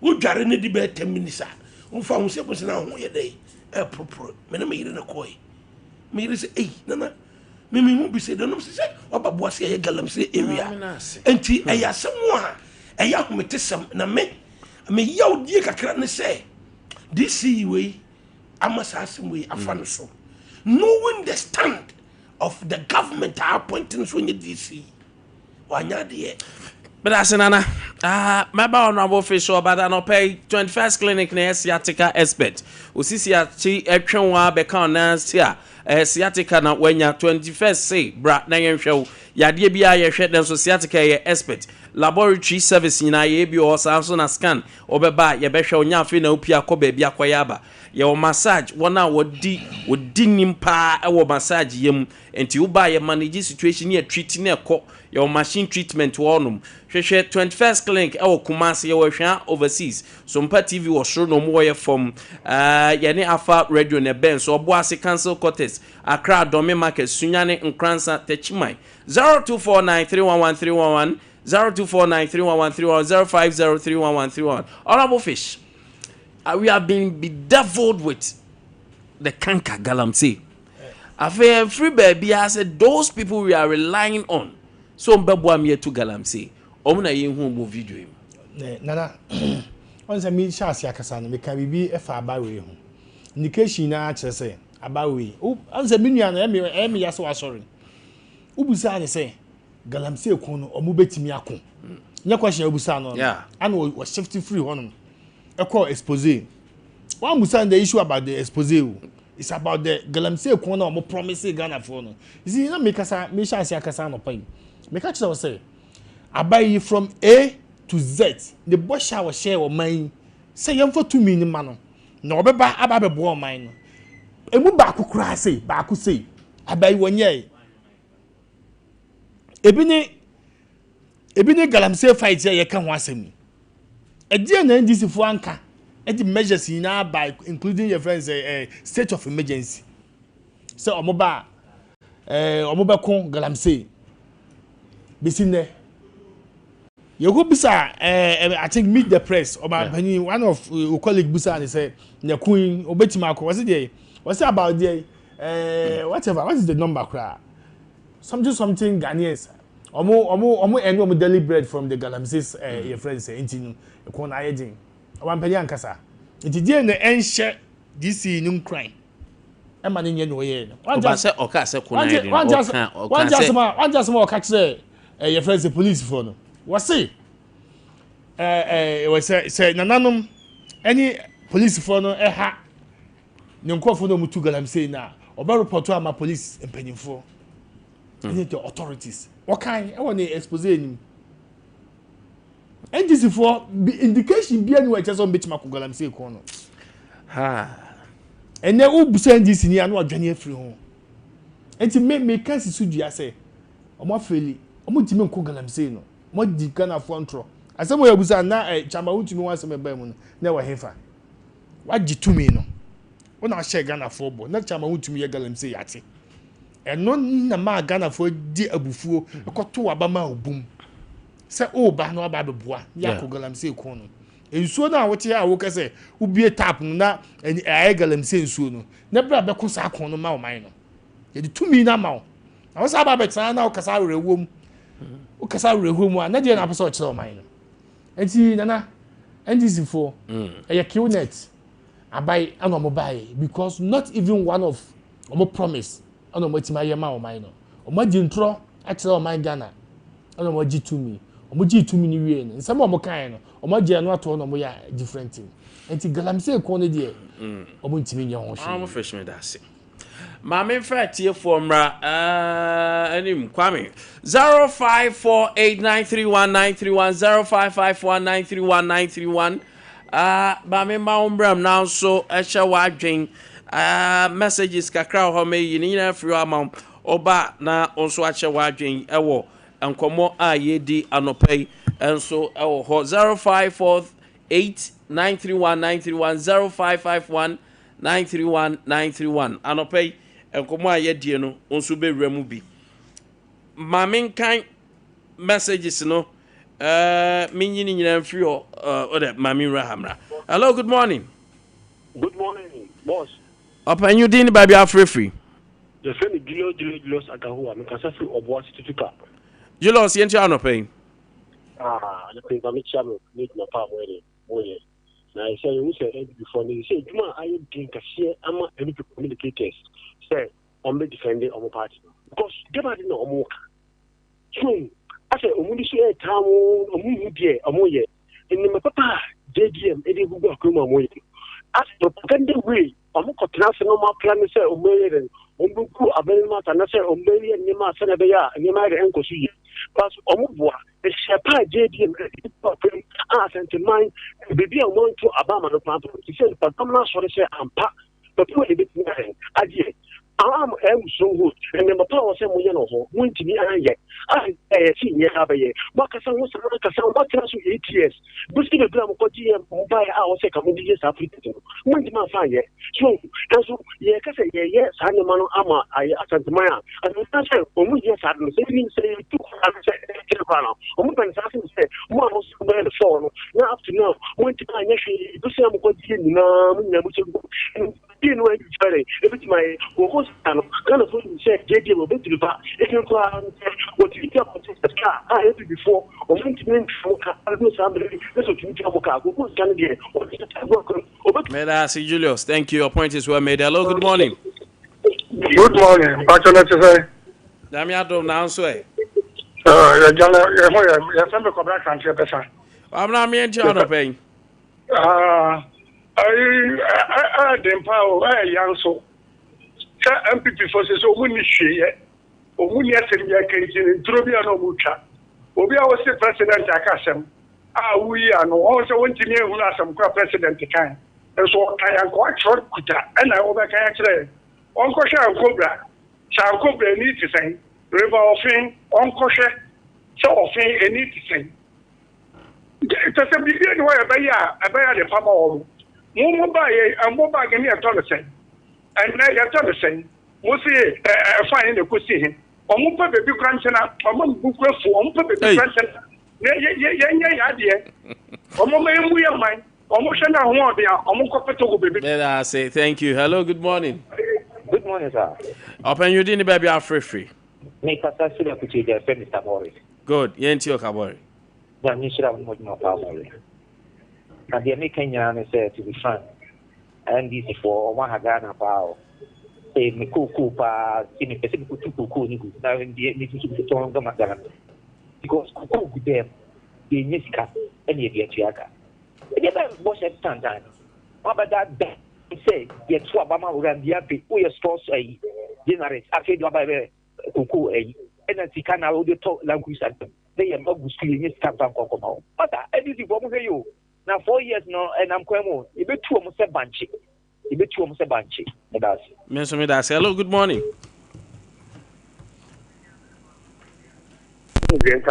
And Council Minia.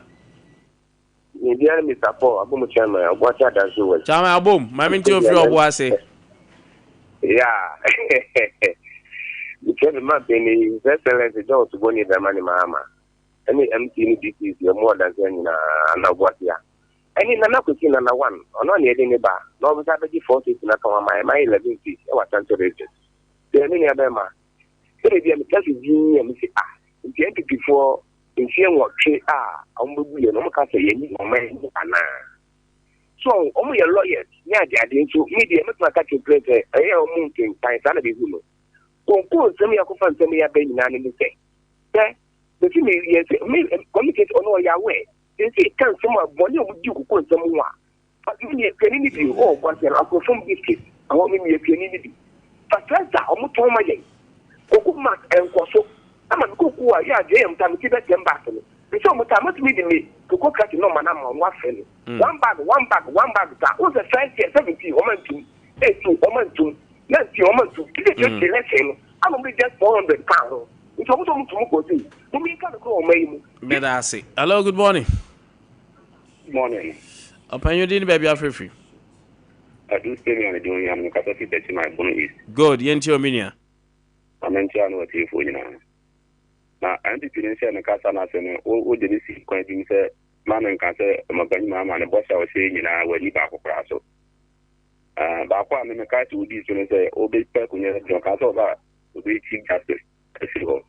I'm powered by we need to go to one you cry and no one and no one achievement and cry. Aside that, you need to be full DIY because of my day say there and you have to step on some. Because okay, Mama, some of kind and the anyone wants to say, who go for some more come with $1 from Tinamaku couldn't see the boss was it. Dollar is most of my man about them. They say, one amount of couldn't want to say. Matter, they know more than 18 could see 2020 instead of the Namugomi at Tanda. Medase, let me have course in your messages in the dorsal.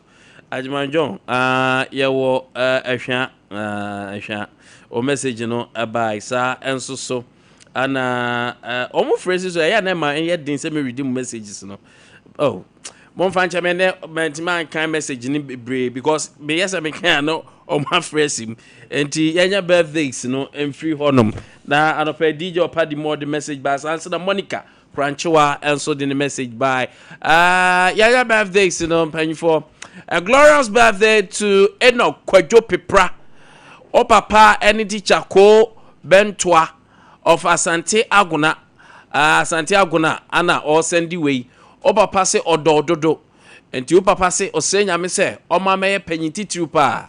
the went man ya no be ye atraso nyame enyo kese happy birthday eno kwadwo pepra enjoy this amazing day so na happy birthday to Evans Apia Nyantechi we free Unisex of Sompa TV mo twa mo twa nie my patch I'm taking again happy birthday comma Evans Apia Nyantechi we free Unisex our Sompa TV ya nuane ne ya adwuma ose ena ye wa ho dai ose nyame hya mawo oso ose nyame se obemo ska bebrave so ye bema se nyame se on from free to be a wom ko to be a kron wakoma so ade nyina embrem enti happy birthday Evans Apia Nyantechi honorable say why your announcement that ndi upon enti thank you for coming thank you bibia nyo so call na respond me respond yes oka bibi say sonko mampani kan ya mpa nka mitimi kan number no no crazy o mampani kan na wasi over 9 million Ghanaians no omo medase thank you honorable fish I say china course ntimunko screen you so ame sa also na mame na krobia me dawase say na onso ba som ye nyame hwamu me sorry na embapa work Orlando